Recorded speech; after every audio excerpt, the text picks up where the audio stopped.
¿Qué tal, amigos del Camerino TV? Gracias por estar con nosotros en este episodio, una nueva ocasión donde podemos hablar de lo que nos gusta tanto, el deporte.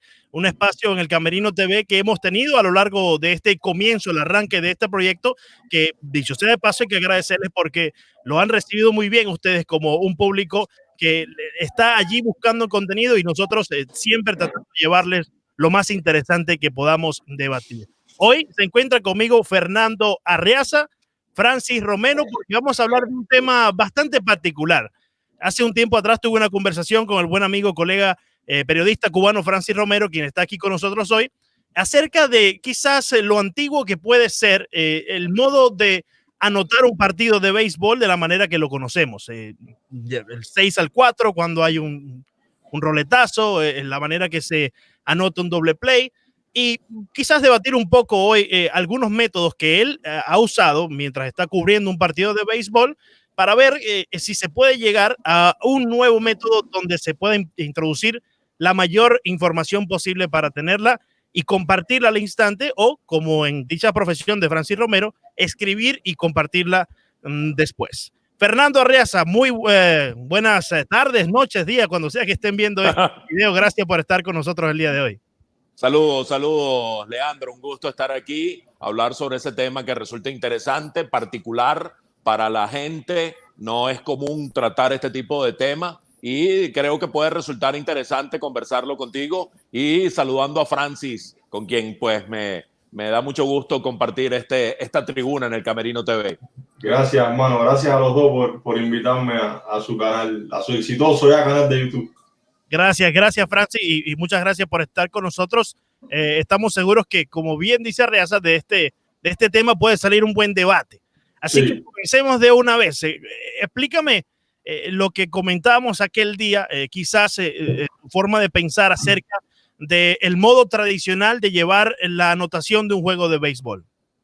Mira, yo, cuando terminé la universidad y empecé ya en el periodismo, en Cuba casi todos los métodos de análisis de béisbol eran los métodos tradicionales, tú sabes. Casi todo lo que sabíamos las personas, los aficionados, antes de empezar una profesión, era básicamente el 80% de lo que hablaban los narradores, las estadísticas tradicionales y tal. Entonces yo, particularmente cuando empecé a estudiar los nuevos tipos de estudio de béisbol, entendí que ya habían cosas que el béisbol tenía que renovar. Y entre ellas, ¿no? Hablábamos aquel día sobre los sistemas de anotación. Yo me opongo casi drásticamente a lo que se está haciendo hoy en día con los sistemas de anotación y con mucho del modo en ver las estadísticas.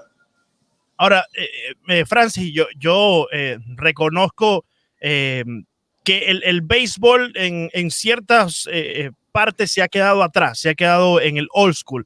Y yo creo que aquí, entre los tres, somos fanáticos del béisbol de la manera old school. Nos gusta ese tradicionalismo.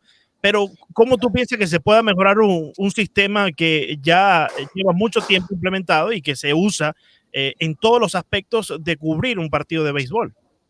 Mira, la pregunta es la siguiente.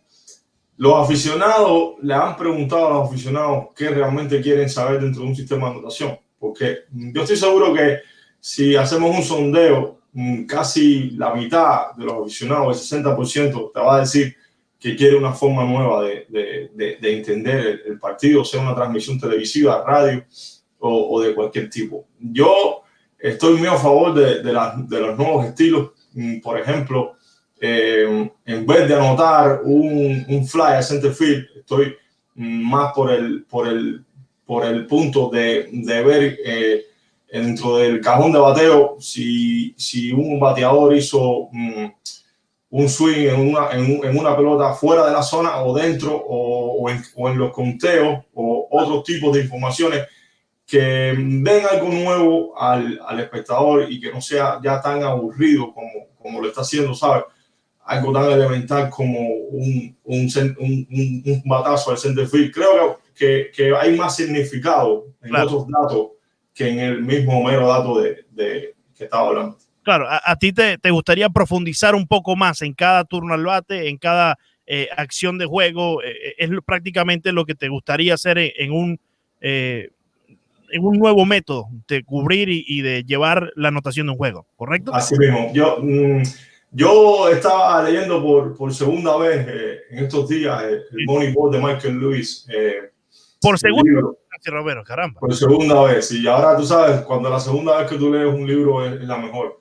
Claro. Y recuerdo una parte que están hablando de Scott Arterburn y Arterburn está en el video room de Oakland, ahí donde ya estaban diciéndole a los jugadores no hacerle un swing a los picheos fuera. Y Arterburn le dice, en Boston era otra forma de ver el béisbol. Si yo ese día me iba de 4-0, era un mal partido. Solo un buen partido era cuando da conectada 2 hits, un extra base. Claro. Y aquí en Oakland, con Billy Beane, con esta administración, un día de 3-0, con una base por bola y 2 line drive y 2 líneas que fueran outs, no importa. Viene Billy Beane y te dice en el hombro, buen partido. Y ahí es donde tú ves cómo la filosofía del béisbol va cambiando, Leandro, ¿me entiendes? Al final del día siempre se ha dicho, Fernando, que un bateador que de 10 veces tenga éxito en 3 ocasiones es un bateador, dicho sea de paso, exitoso, ¿no? Y antes de que entremos en ese tema, Arriaza, tengo que preguntarle en su carrera, ¿cuántos partidos de béisbol usted piensa ha anotado? Caramba. Son casi 30 años de carrera. No sé, no tengo la menor idea. Son muchos, son unos cuantos. Y yo desarrollé mi propio sistema de anotación, el cual yo entiendo, y para cada torneo que me toca cubrir, para cada campeonato, sea de Grandes Ligas, sea de la pelota profesional venezolana, una serie del Caribe, o el evento que me toque cubrir, procuro sacar una libretica nueva, que hoy día me las hace mi esposa, por cierto, aquí está la libretica, me las hace ella, las coloca. Aquí está el sistema de anotación, no sé si allí se puede captar un poquito. Por ejemplo, aquí está la final, la reciente final de la Liga Venezolana de Béisbol Profesional.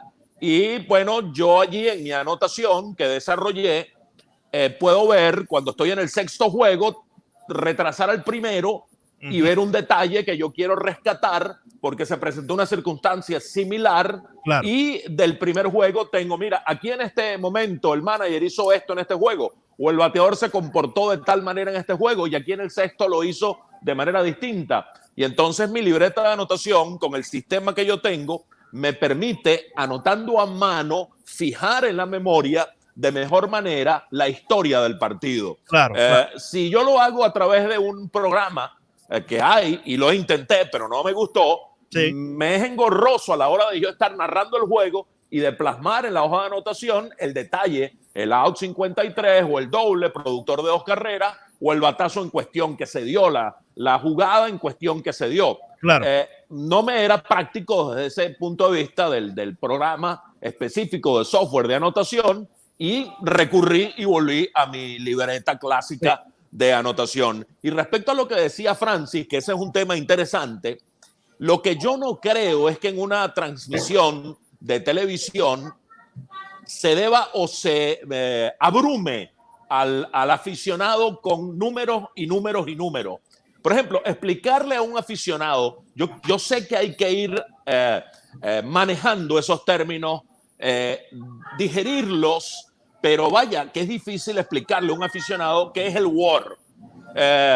Claro. Si el OVP ya es difícil, ¿cómo será el WAR? Explicárselo. Entonces, un administrador que trabaja con números o un médico que tiene un día terrible en su trabajo de muchos casos, de muchas circunstancias difíciles, cuando llega a su casa quiere ver el juego de pelota, tal vez de la manera más sencilla y no que lo abrumen con números y estadísticas. Claro. Sí puede idearse de manera creativa, y creo que es hacia allá donde va Francis, sí, un método donde o tú le pongas el OVP en un turno, en el siguiente otro aspecto, y que el locutor en la misma página con la producción de la transmisión vaya explicando dosificadamente y pedagógicamente todos esos detalles sin saturar al oyente, a la persona, sí, con números y números y números que ya de por sí son complicados, ¿no? Sí, y yo creo que lo que hay que rescatar, Francis, Fernando, amigos que nos escuchan, es que cada quien debe de implementar su manera de anotar un juego. En mi caso, a mí no me gusta tener tanta información en mi hoja de anotación.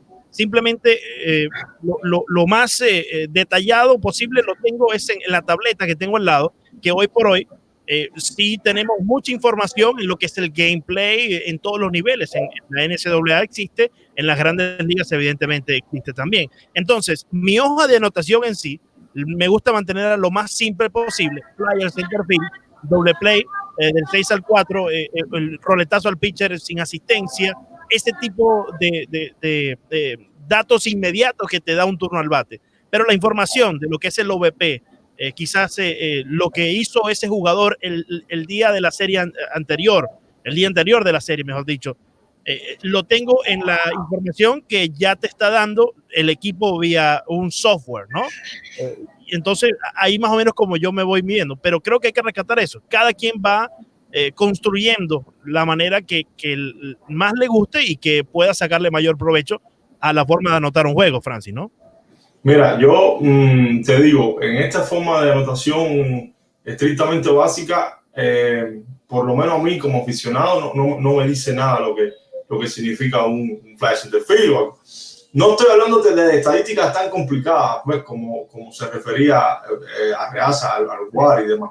Estoy hablando se pueden hacer tantas cosas, como por ejemplo, una estadística o un número que yo veo bastante atractivo para los aficionados es cuántos picheos le sacó un bateador a un lanzador. Y claro, eso no existe en los sistemas de anotación de esta época. Y es algo tan importante porque en muchos equipos sabermétricos de muchas organizaciones de grandes ligas ven un turno como dividido en varios niveles. Hay un turno de calidad, un turno de nivel medio y un turno pobre. Cuando ya tú estás sacándole a un lanzador de 5 picheos, tú estás trabajándole a ese lanzador por un promedio de ese lanzador te va a trabajar de 5 a 6 innings en un partido. Claro. Y entonces es algo tan importante que también lo hablan en el Moneyball. Billy Beane perseguía que sus bateadores sacaran picheos a los bateadores, porque es algo básico entender que después que se va el abridor vienen otros lanzadores que no son tan buenos como el abridor. Claro, claro. Tú siempre vas a ir con el mejor que tengas disponible ese día, que es el abridor, ¿no? Sí. Tú sabes que yo, así como Francis está leyendo por segunda vez Moneyball, yo vi como por tercera vez en esta etapa de encierro Moneyball, la película, la de Brad Pitt. Y en estos días conversamos con Ramón Hernández, que fue parte de ese Moneyball cuando el equipo de los Atléticos ganó 20 juegos consecutivos, y le preguntaba, y está aquí el trabajo en el Camerino TV, claro, y lo pueden revisar en cualquier momento, hay un segmento en el cual él habla del Moneyball y me expresó una serie de cosas tan distintas a las que refleja la película y refleja el libro, que hubo un momento en el cual no les estaba yendo bien y se reunieron ellos, el grupo de jugadores, sin Art Howe, sin el manager, mucho menos con Billy Beane, los jugadores como tal, y se dijeron a sí mismos que tenían que comenzar a jugar de nuevo al béisbol pequeño. Sí, tomar boletos, que era uno de los postulados de Moneyball y de la filosofía de Oakland en ese momento, pero, ¿cómo se llama? Jugar un poco el béisbol pequeño.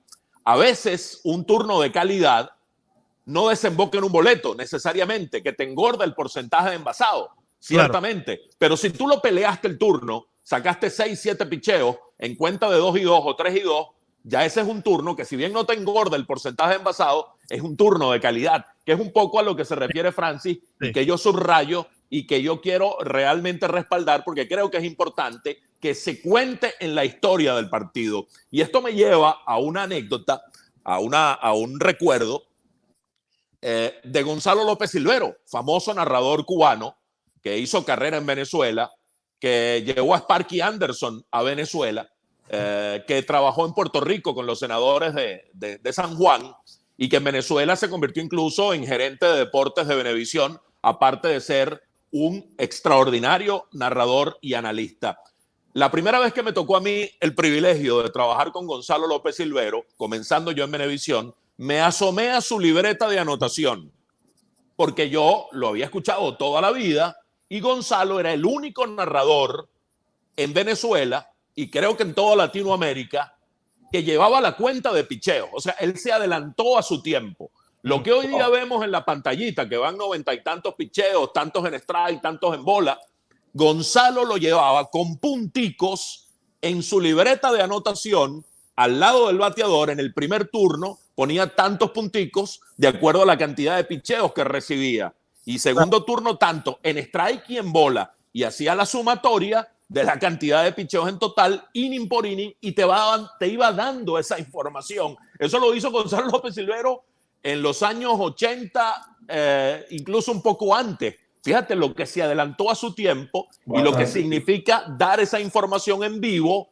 en base a algo tan básico o si quieres decimos rudimentario, como con un lápiz anotar, y cómo se puede hacer a través de un mecanismo que ilustre ese tipo de información en vivo en cada turno de cada bateador en el juego. Sí, y creo que esa es la información que agradece un oyente, un televidente, ¿no? No quizás ese OVP, ese WAR que ya tanto está escuchando en el análisis de X partido, antes y durante, a veces también, quizás esos puntos y detalles exactos del propio partido que estamos viendo, que estamos escuchando en ese momento, son mucho más valiosos que cuánto fue que batió en la racha de 10 juegos que tuvo al principio de la temporada, ¿no? Entonces, creo que ahí es donde se basa Francis Romero en decir, debemos de evolucionar la manera de anotar para poder darle al público la mayor cantidad de detalles del propio juego, no de lo que se ha hecho en la campaña, no de lo que se ha hecho en la temporada o en la carrera de X jugador, porque hoy por hoy la realidad es que todos tenemos un teléfono celular y todos conocemos Baseball Reference. Y si queremos conocer esos números, lo tenemos a la palma de la mano.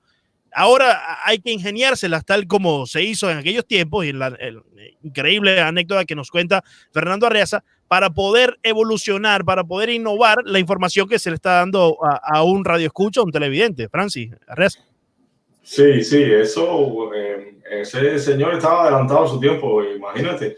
Estaba viendo una cosa que ni siquiera Bill James estaba escribiendo en esa época. Mira, hablando ustedes de Ramón Hernández, en Moneyball está bastante bien explicado, novelado esa parte. Billy Beane tenía pesadillas con lo indisciplinado que eran Hernández y Miguel Tejada en el cajón de bateo.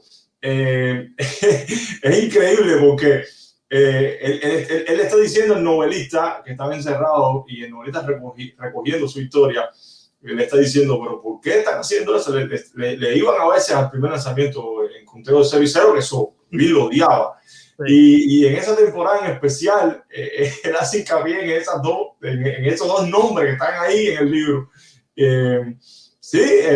Yo creo que el aficionado y también el narrador, la persona que lleva, tiene que tener un poco de inventiva también, claro, de intentar motivar a ese aficionado en el partido, porque como mismo ahora yo te traigo una estadística de estas de demasiadas extrañas, y también te podría decir, bueno, el aficionado también puede aburrirse cuando tú le estás diciendo repetidas veces fly a center field, rolling a segunda o línea, ¿me entiendes? Sí, también hay que hacer una buena combinación. Exacto. Es un balance, es como todo un balance de cosas. Yo me imagino, Francis, Leandro, primero respecto a rescatar un poco otra vez lo de Ramón Hernández, que para Billy Beane debe haber sido una especie de sacrilegio aquel juego que ganó Ramón Hernández con un toque de bola. Aquel juego contra Boston, el primero de aquella serie que lo ganó con un toque de bola. Al año siguiente lo cambiaron. Yo le pregunté a Ramón, mira, ¿a ti te cambiaron por ese toque de bola? Y me dijo, no, yo no creo. No. Pero, y además el primer hit de Ramón Hernández en su carrera en Grandes Ligas fue un toque de bola. Un catcher que no corría, pero que sorprendía de cuando en cuando con toques de bola. Claro. Y respecto a lo otro de la anotación, lo que pasa es que hay que separar las dos cosas. Uno, la anotación que uno tenga. Ahí yo estoy de acuerdo con Leandro.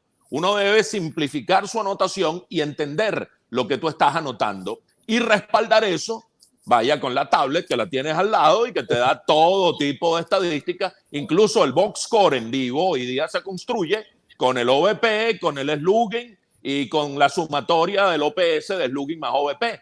Ya te lo construye en vivo, play by play, el box score que tú estás mirando en el tablet. Entonces Tú tienes tu disculpe, incluso te presta la información si se ponchó o si se fue con una curva en su último turno al bate. Si le han dado curvas correctas, ¿no? Ese es el tipo de información también que uno puede ir anotando.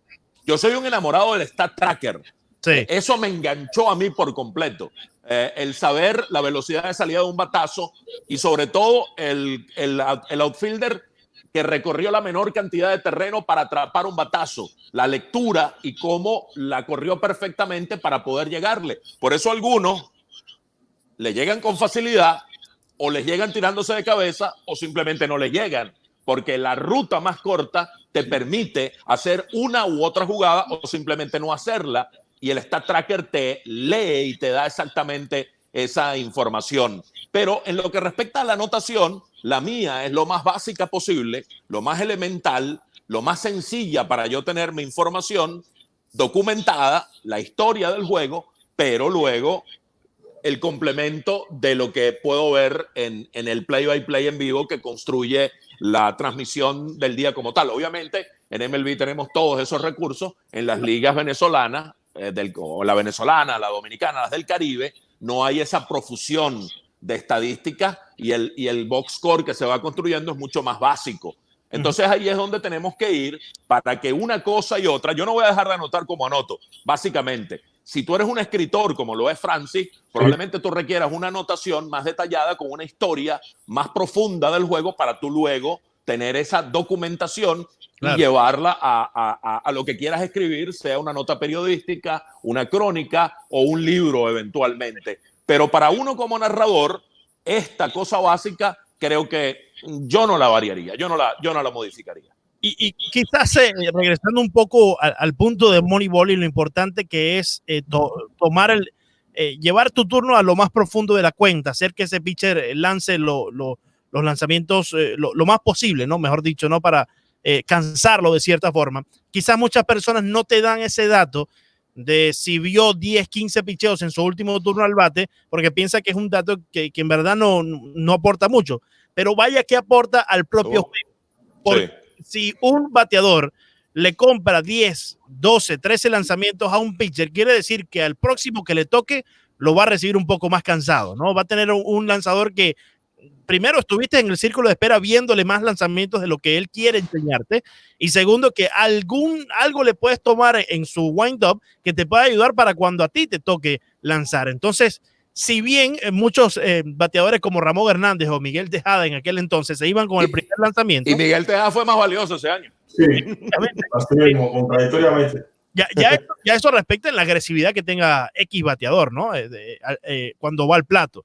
Pero vaya que es valioso hacer que un pitcher trabaje cuando tú estás en el plato, lo más posible, ¿no? Era una de las cosas que quería señalar, porque sí me parece, como televidente, que tiene mucho valor el saber si en el turno anterior le compró 7 o 10 lanzamientos, ¿no? Así mismo. Mira, Billy Beane era un enamorado de Scott Arenberg por esa misma situación.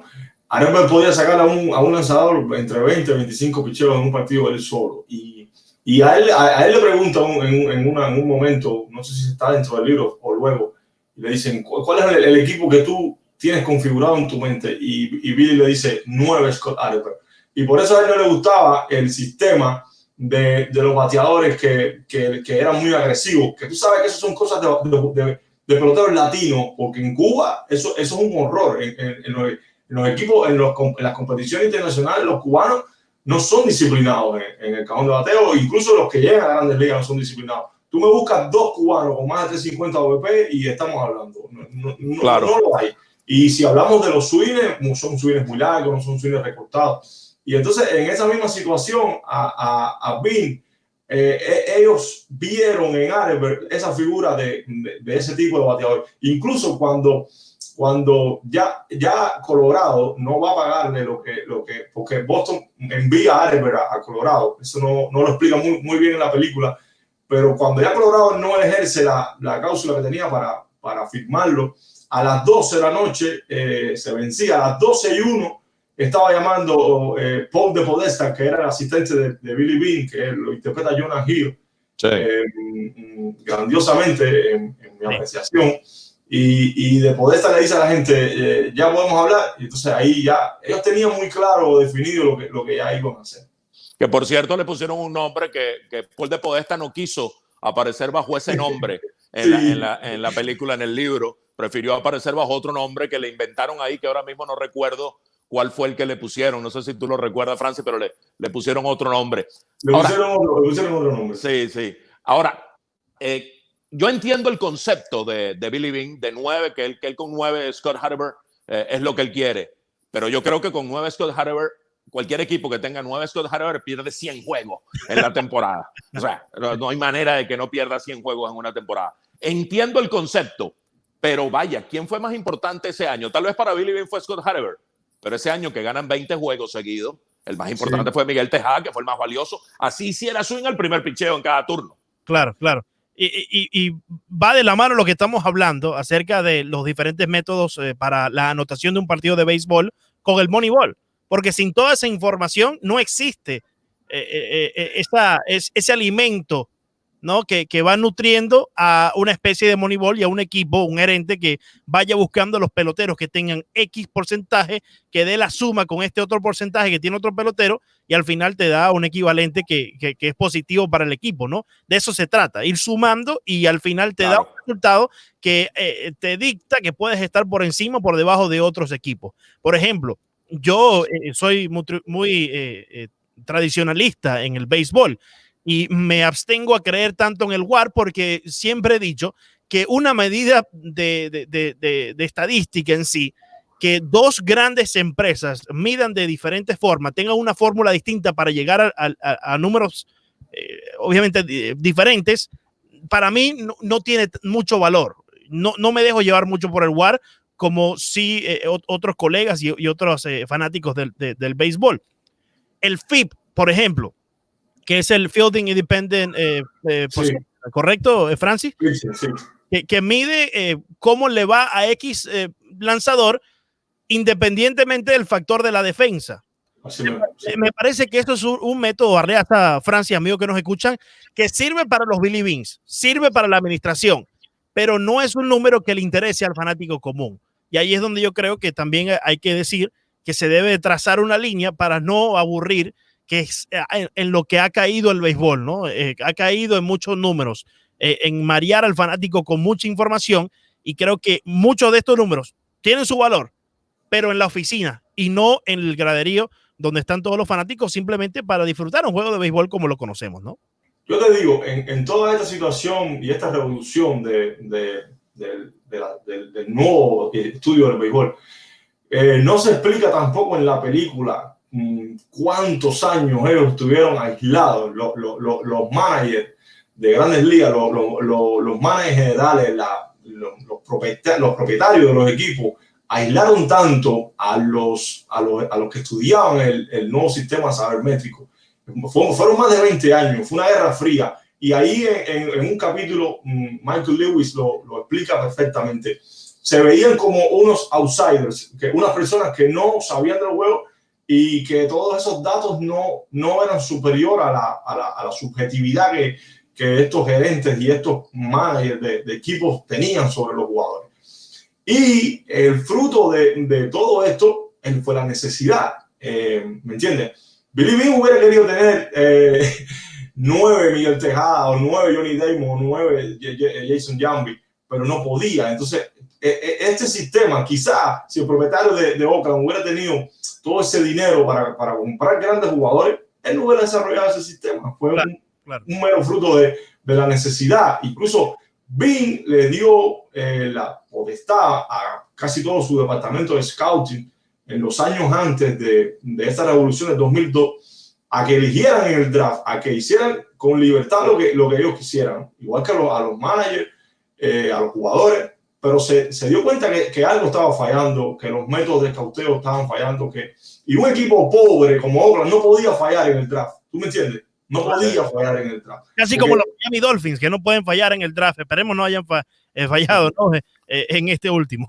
Y con respecto al WAR, que me está diciendo, bueno, ha habido una malinterpretación con muchas métricas. Sí.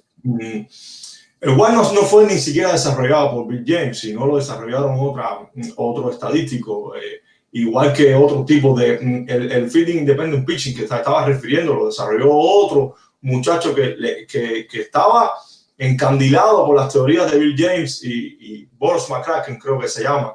Y al ver a Chad Bradford, no sé si lo recuerda, él dijo, bueno, estamos olvidando aquí un valor real de un lanzador que no sabemos cuál es. Y el mismo James explica que la sabermetría no es un sistema perfecto, es un método más. Entonces, yo he discutido con varios colegas, con algunos, bueno, pero discutí amistosamente con Jorge Morejón, y porque se piensa que ellos están imponiendo algo. No, Bill James lo dice, es solo un método. Tú defines si es necesario o no, tú lo usas o no. Claro, y es un método que llegó para quedarse. Es una herramienta más valiosa por demás que te permite profundizar en los analytics, en el juego y valerte de ella para tener un mejor escenario ganador. Y eso era lo que buscaba Oakland, que con pocos recursos, con posibilidades limitadas de presupuesto, tenían que buscar competir utilizando otros métodos y encontraron en los analytics y en la sabermetría esa herramienta que les ayudaba a potenciar algunos otros aspectos con filosofías que iban implementando desde las ligas menores. Y eso es perfectamente válido. Lo que pasa es que al final, como tú dices, Francis, tenían que hacer buenos drafts y ellos los hicieron. Cuando firman en el mercado internacional como agente libre a Miguel Tejada, a Ramón Hernández, y cuando logran hacer draft de, ese trío llamado Barricito, Mark Mulder y Tim Hudson. Esos tres caballos, con eso te lo hace todo más fácil. ¿Sabermetría o no? Ahí se puso la bota, sí, ahí se puso la bota. Definitivamente. Bueno, creo que esta conversa dio para bastante, Fernando. Empezamos hablando acerca de los métodos de anotación y terminamos hablando de sabermetrías, Billy Bean y demás. Sí, al final, la discusión gira en base a dos métodos estadísticos también. El método estadístico de anotación de una manera y el más nuevo. Sí. Conclusión, creo que debemos de establecer nuevos mecanismos, sí, pero sin olvidar los que venimos usando hace tiempo, ¿no? Los mecanismos tradicionales que de alguna forma u otra nos han ayudado a llegar a este punto. Fernando Arriaza, Francis Romeros, Leandro Soto para El Camerino TV, siempre recordándoles que deben de suscribirse si les gustó nuestro contenido, darle like y también compartir con todos sus amigos. Nos estaremos encontrando en la próxima vez por aquí, por El Camerino TV.